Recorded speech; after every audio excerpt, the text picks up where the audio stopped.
Hello दोस्तों, नमस्कार। आप सभी का मेरे YouTube चैनल साध्य एजुकेशन में स्वागत है। आज हम इस वीडियो के अंतर्गत प्रयोगशाला परिचालन से संबंधित बहुत ही महत्वपूर्ण प्रश्नों को देखेंगे जो पेपर के लिए महत्वपूर्ण है। तो आइए देखते हैं क्वेश्चन। पहला क्वेश्चन है, पालतू कुत्तों की आधुनिकतम नस्ल किस प्रक्रिया के फलस्वरूप बनी है? प्राकृतिक चयन, कृत्रिम चयन, कार्य चयन या फिर यौवन चयन। तो जो पालतू कुत्तों की आधुनिकतम नस्ल की प्रक्रिया है किसके फलस्वरूप है? कृत्रिम चयन के अनुरूप है। Option number B. अगला क्वेश्चन है, कुत्ते व भेड़ के अग्रपात चलने, व्हेल के अग्रपात तैरने और चमगादड़ के अग्रपात उड़ने के लिए है। यह किसके उदाहरण है? तो ये समजात अंग का उदाहरण है। Option number B. अगला क्वेश्चन है, निम्नलिखित में से कौन सी समवृत्ति संरचनाएं हैं? चमगादड़ के पंख और तितली के पंख, प्राण के गिल और मछली के गलफड़े, कुकुरबीटा के कांटे और लौकी के तंतु, चमगादड़ के पंख और घोड़े के पैर। तो समवृत्ति संरचनाएं इनमें से कौन सा है? तो चमगादड़ के पंख और तितली के पंख। अगला क्वेश्चन है, डार्विन का सिद्धांत आधारित है अपनी यात्रा के दौरान दिए गए अवलोकनों से, कोशिका सिद्धांत से, मेंडल के वंशागति के नियम से या फिर इनमें से कोई नहीं। तो जो डार्विन ने अपना सिद्धांत जो प्रतिपादित किया था वो अपने यात्रा के अवलोकनों पर प्रदर्शित किए थे, मतलब अपनी यात्रा के दौरान दिए गए अवलोकनों से। अगला क्वेश्चन है, नींबू के रस में होंगे H+ आयन अधिक, OH- आयन कम। H+ आयन कम, OH आयन अधिक, H+ तथा OH आयन बराबर या केवल H+ आयन होंगे। तो इसका सही जवाब होगा option number A, H+ ion अधिक और OH कम। अगला क्वेश्चन है, जब अम्ल किसी धातु कार्बोनेट से अभिक्रिया करता है तो बनते हैं लवण प्लस जल, लवण प्लस जल प्लस कार्बन डाइऑक्साइड, लवण प्लस सल्फर डाइऑक्साइड या फिर लवण प्लस हाइड्रोक्लोरिक अम्ल। तो इसका सही जवाब होगा ऑप्शन नंबर बी, लवण प्लस जल प्लस कार्बन डाइऑक्साइड। अगला क्वेश्चन है, निम्नलिखित में से प्रबल अम्ल नहीं है? HCl, HNO3, CH3COOH, H2SO4। तो इनमें से कौन सा जो है प्रबल अम्ल नहीं है? तो प्रबल अम्ल की बात करें तो इनमें से CH3COO ये नहीं है प्रबल अम्ल। अगला क्वेश्चन है, उदासीन विलयन का pH मान होता है 1, 0, 14 या फिर 7। तो जो उदासीन विलयन होते हैं उसका pH मान क्या होता है? तो इसका pH मान होता है 7। Option number D. अगला क्वेश्चन है, सकीना के पेट में अम्लता के कारण जलन होने लगी तो उसे आवश्यकता है प्रबल अम्ल की, प्रबल क्षार की, दुर्बल क्षार की या फिर दुर्बल अम्ल की। तो पेट में अम्लता बढ़ने पर हमें क्या करना चाहिए? उसके लिए हमें क्या प्रयोग करना चाहिए? तो दुर्बल क्षार का प्रयोग करना चाहिए। ऑप्शन नंबर सी।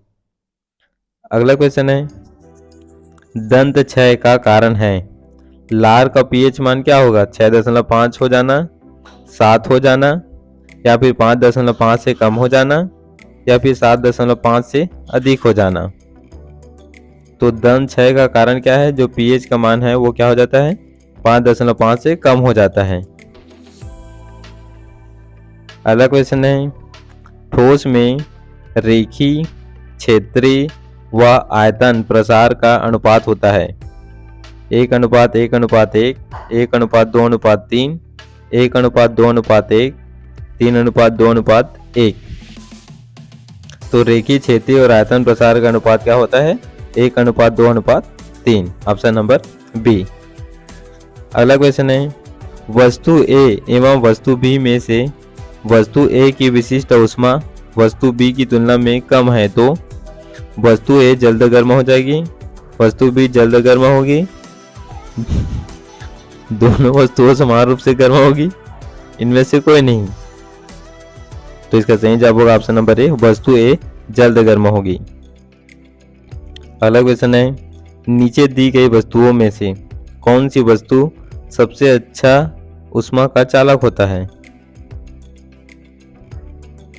लोहा, एस्बेस्टोस, कांच या फिर लकड़ी। तो ऊष्मा का अच्छा चालक कौन होता है? तो वो लोहा है, ऑप्शन नंबर ए। अगला क्वेश्चन है, नीचे दी गई कौन सी वस्तुओं में ऊष्मा का संचार संवहन द्वारा नहीं हो सकता है?